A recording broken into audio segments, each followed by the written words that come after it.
Hello mga friendship, another day, another vlog. At Sabado yan, habang nasa ballet class si Ate Miyoki, dinala ko si Ali sa playground at umakyat at di na niya kaya bumaba. Tapos ayan, kain-kain siya ng binili naming snacks sa 7-Eleven.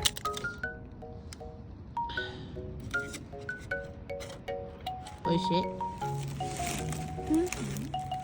Yummy? Yeah, but where's the lava? It's a scab. Important red. Ayun, it is in the middle. Chocolate pudding. You want to drink? Ito na yung candy niya, guys. Yung ice cream. Ang sarap nito, guys. Ito, pero na siya ng candy ice cream. Milky ano. Tapos si Milky.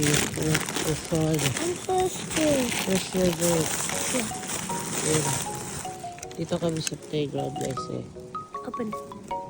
Grabe yung kapon show. Allergy ko, guys. Narinig nyo naman kanina. Yung boses ko, grabe.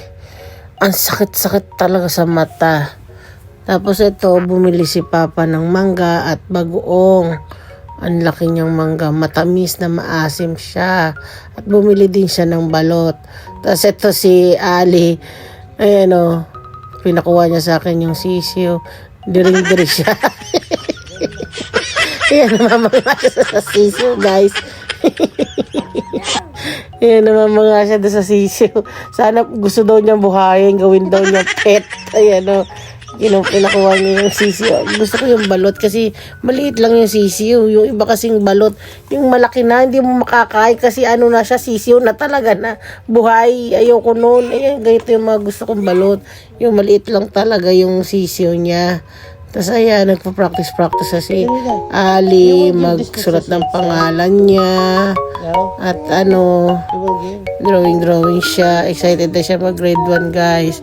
Ngayong April 7, grade 1 na siya. Kaya excited na siya mag grade 1, guys. Yun lang for today's video.